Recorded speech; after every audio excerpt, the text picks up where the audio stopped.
નમસ્તે મિત્રો.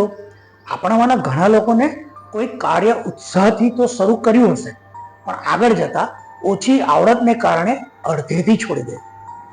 જો તમે પણ આના શિકાર બન્યા છો કે આવો કોઈ અનુભવ કરી રહ્યા છો, તો આજની વાર્તા કદાચ તમને એક નવી દિશા બતાવશે અને તેને અનુસરી તમે છોડી દીધેલ કાર્યને પણ સફળતાપૂર્વક પૂરું કરી શકશો. ગુરુકુળના સમયની આ વાત છે. તે જમાનામાં પાઠ્યપુસ્તક કે શાળાઓ ન હતા. બાળક થોડું મોટું થાય એટલે તેને નજીકના ગુરુકુળમાં રહેવા અને જીવનના પાઠ શીખવા મોકલવામાં આવતા. અહીં ગુરુકુળમાં આ બાળકો આશ્રમના રોજિંદા કાર્ય પણ કરતા, જેવા કે ગાયોને ચારો આપવો, આશ્રમનું આંગણ સાફ કરવું, રસોઈ માટે લાકડા ભેગા કરી લાવવા વગેરે વગેરે. અને તે સાથે ગુરુ તેમને અલગ અલગ વિષયો અને કળાની શિક્ષા પણ આપતા.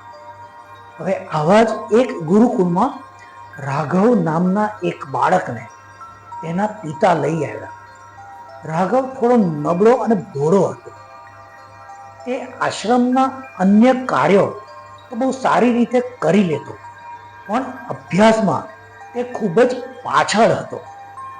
તેના મગજમાં ગુરુજીની શિક્ષા બેસતી જ નહોતી. ગુરુજીએ થોડા સમય સુધી તો તેની પાછળ વધુ મહેનત કરી, પણ ધીમે ધીમે તેમને લાગવા લાગ્યું કે રાઘવને વધુ શિક્ષા આપવી કદાચ હવે શક્ય નથી. હવે તો તેના સાથી વિદ્યાર્થીઓ પણ તેની મજાક ઉડાવતા અને તેને મંદ બુદ્ધિ કઈ ખીજવતા. આમને આમ વર્ષ પૂરું થયું અને ગુરુજીએ પરીક્ષા લીધી. અન્ય વિદ્યાર્થીઓ તો આ ગુરુજીએ લીધેલી પરીક્ષામાં ઉત્તીર્ણ થઈ આગળના અભ્યાસ માટે નવા વર્ગમાં આવી ગયા, પણ રાઘવ પરીક્ષામાં ઉત્તીર્ણ ના થઈ શક્યો. એટલે ગુરુજીએ રાઘવને પાસે બોલાવીને કહ્યું, જો બેટા, તારે તારા પોતાના ઘરે પાછા જઈ તારા મા બાપની સાથે ખેતીના કાર્યમાં જોડાઈ જવું જોઈએ અને ત્યાં કદાચ તને સફળતા મળશે. અભ્યાસ તારા બસની વાત નથી.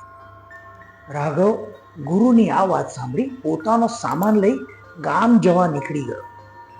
થોડી વાર ચાલ્યા પછી તેને તરસ લાગી, એટલે નજીકના ગામના પાદરમાં આવેલા કૂવા પાસે તે પહોંચી ગયો. ગામની કેટલીક મહિલાઓ આ કૂવામાંથી રસ્સી વડે પાણી બહાર કાઢતી હતી. એક મહિલાને રાઘવે વિનંતી કરી પાણી માટે, એટલે તે મહિલાએ પોતાના ગળામાંથી રાઘવને પાણી પાયું.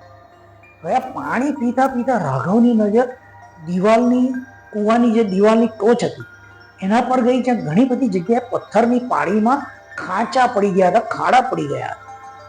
તેને અચરજ થયું કે આટલા મજબૂત પથ્થરમાં આવા ખાડા અને ખાંચા કેમ છે.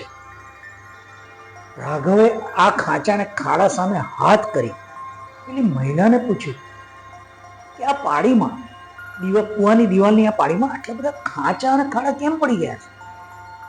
પેલી મહિલા જે રસ્સીથી પાણી ભરેલો ઘડો કૂવામાંથી બહાર કાઢી રહી હતી ને, તે બતાવીને તેણે કહ્યું કે જો બેટા, રોજ ઘણી બધી મહિલાઓ અહીં આવી રસ્સીઓથી કૂવામાંથી પાણી ભરેલ ડોલ કે ગાગર બહાર કાઢે છે ને, ત્યારે આ નાજુક દોરડાના અથવા રસ્સીના ઘસારાને કારણે સમય જતા દિવાલમાં આવા ખાંચા અને ખાડા પડી જાય છે. રાઘવ આ વાત સાંભળી પેલી પાતળી નાજુક રસ્સીને અને કૂવાની દિવાલમાં પડેલા ખાડાને જોઈ રહ્યો, ખાંચાને જોઈ રહ્યો. એકદમ તેના મગજમાં વિચાર આવ્યો કે જો આટલી પાતળી રસ્સી રોજ રોજ પથ્થરની દિવાલ પર ઘસાય એમાં આવા ખાડા પાડી શકે, તો હું પણ રોજ અભ્યાસ કરી નવી આવડત અને શિક્ષા પ્રાપ્ત કરી જ શકું છું. જેવી આ વાત એના મગજમાં આવી એટલે રાઘવે ઉલટી દિશા પાછી પકડી અને આશ્રમમાં પહોંચી ગયો. ગુરુજી તેને પાછો આવેલો જોઈ થોડા અચંબિત થઈ ગયા અને રાઘવને પાછા આવવાનું કારણ પૂછ્યું.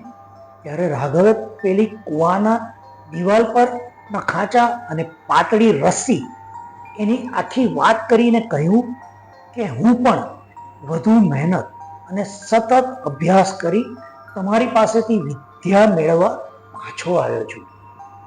ગુરુને રાઘવની આંખમાં આત્મવિશ્વાસ દેખાયો અને એટલે તેમણે તેને આશ્રમમાં પાછો લીધો અને તેને ભણાવવા લાગ્યા. પછી તો રાઘવે સતત અભ્યાસ કરતા રહીને ધીમે ધીમે એક વિદ્વાન માણસમાં પોતાની જાતને પરિવર્તિત કરી દીધો.